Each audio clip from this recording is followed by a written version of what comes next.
Bab 3582. Tanda darah yang jelas. Erikin, metodemu bagus. Kami berdua masuk ke permatamu dan pihak lain tidak dapat mendeteksi Clarence, jadi mereka tidak berani mengirim semua orang untuk memburu dengan gegabah. Menggunakan teknik menyelinap untuk kabur dari kejaran Frandiku, Tracer Taois dan Clarence terbang lagi dan dia juga tertawa. Tapi permatamu ini cukup bagus, apakah kamu bersedia menjualnya kepadaku? Tracer Taois tertarik melihat harta karun itu dan sekarang dia juga sangat tertarik dengan permata Erikin ini. Oke, beri aku sebotol Spirit Transformation Divine Water dan aku akan menukarnya denganmu. Saat terbang rendah ke depan, Erikin berkata dengan santai. Kalau begitu aku yang akan rugi. Tracer Taois tidak bisa berkata-kata. Spirit Transformation Divine Water jauh lebih berharga daripada ruang kecil tanpa kehampaan dan kurangnya Reiki. Tunggu sebentar, kamu baru saja memanggil teman seiman ini dengan Erikin, ada apa ini? Tanya Clarence. Maaf, aku datang ke kota bayangan dengan nama palsu, yang tidak mudah dijelaskan sebelumnya. Erikin adalah nama asliku, kata Erikin. Ternyata itu adalah Tuan Qin. Clarence tidak terlalu kaget, ini adalah hal biasa jika berganti nama di kota bayangan. Ini adalah Tracer Taois karun. Adapun apakah nama keluarganya adalah Hu atau bukan, aku tidak tahu. Margaku Hu. Tentu saja, teman seiman bisa memanggilku Tracer Taois, kata Tracer Taois. Kota bayangan benar-benar kacau sekarang, kita dapat melihat pertempuran di mana-mana. Ketiganya terbang keluar dari jangkauan istana bayangan dan yang bisa mereka lihat hanyalah berbagai fasilitas dan bangunan di kota bayangan. Di antara mereka, sejumlah besar bangunan terbungkus tirai cahaya formasi, seperti tempat pelelangan atau fangsi yang jauh dan beberapa toko. Namun banyak juga orang yang memanfaatkan kericuhan antara kedua kekuatan tersebut, mereka mulai berani membombardir beberapa pembatas formasi ruang benda berharga untuk merebut berbagai harta karun. Singkatnya, sekarang para pengelola kota bayangan jika bertengkar mereka sendiri, pasti akan ada lebih banyak kekacauan di bawah ini. Dan juga, apa benda itu? Melihat sekeliling, Tracer Taois karun menunjuk ke beberapa sosok berwarna darah yang melewati langit. Sosok-sosok ini penuh darah, mata mereka kosong, ekspresi mereka kusam dan tidak ada energi kehidupan di tubuh mereka, yang membuat orang merasa sangat aneh. Tingkat kultivasi berkisar dari tahap awal fase penilaian hingga fase penilaian 2 kegagalan dan jumlahnya sangat besar.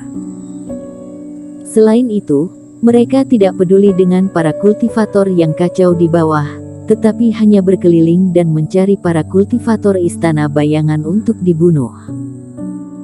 Kamu tidak merasakannya, orang-orang ini agak mirip dengan pelayan darah yang kamu hadapi, kata Tracer Taois. Ya, ini harusnya menjadi kartu truf dari aliansi berdarah, kata Erikin. Bayangan berdarah ini memang memberinya perasaan seorang pelayan darah dan jumlahnya jauh lebih banyak daripada pelayan darah yang dipadatkan oleh darah sepuh.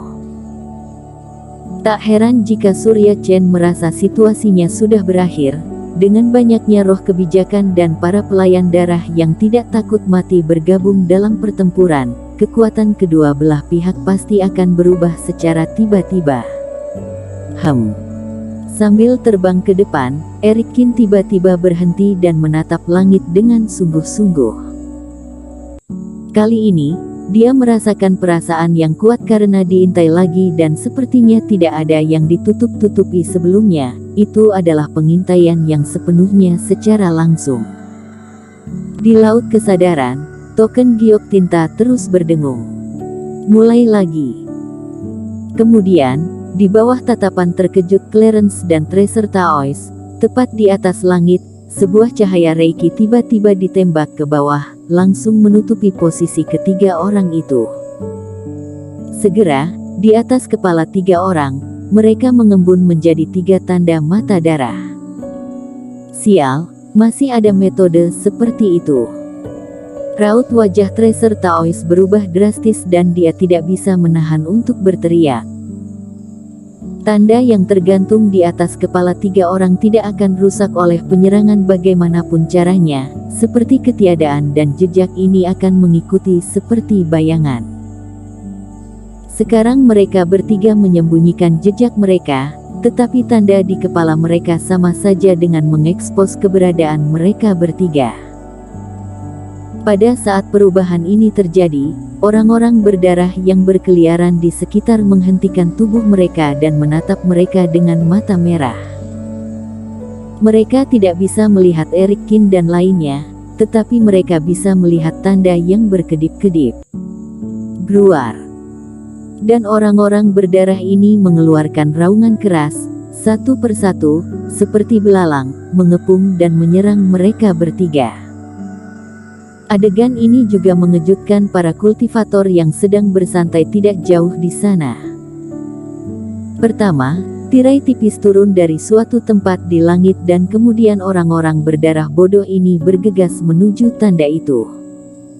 Maaf, sepertinya aku telah melibatkanmu. Melihat orang-orang berdarah yang terbang dari segala arah, Clarence berkata dengan rasa bersalah. Teman seiman tidak perlu menyalahkan diri sendiri, mereka hanya sekelompok orang berdarah tanpa otak. Kita akan membunuh mereka sebelum pergi. Tracer Taois penuh dengan semangat juang dan memiliki palu godam di tangannya. Ayo maju. Pada saat ini, mereka terekspos oleh tanda dan ketiganya tidak lagi bersembunyi. Terbagi menjadi 3 arah, bergegas menuju orang-orang berdarah ini. Ada banyak orang berdarah ini, jika mereka tidak membunuh mereka terlebih dahulu dan melarikan diri, mereka akan terus mengejar mereka. Bang! Dan begitu menyerang, pupil Eric Kin sedikit menyusut. Orang berdarah dan pelayan darah ini memang sangat mirip, atau mereka adalah versi pelayan darah yang sepenuhnya lemah, yang tidak mudah ditangani.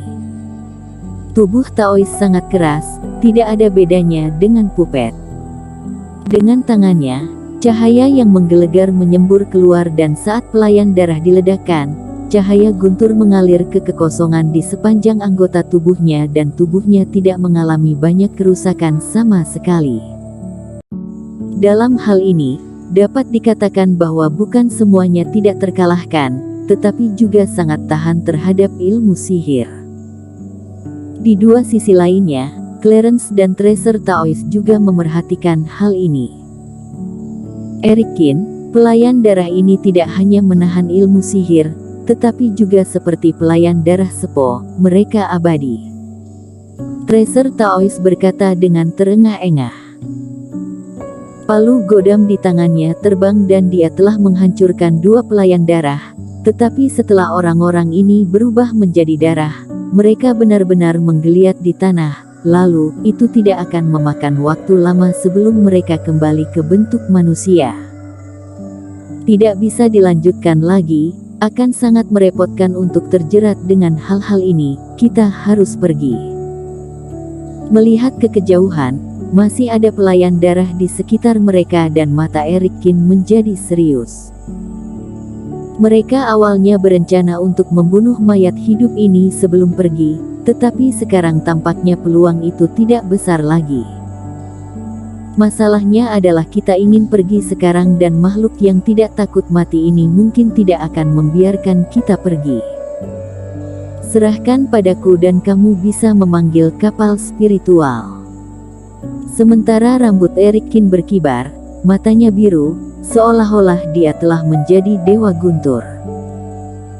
Saat berikutnya, sejumlah besar busur listrik melonjak antara langit dan bumi dan dalam gemuruh, Eric Kin di sekitarnya bersinar. Ribuan penjara guntur. Eric Kin berteriak rendah, Ribuan badai petir turun seperti hujan lebat, meliputi radius sekitarnya.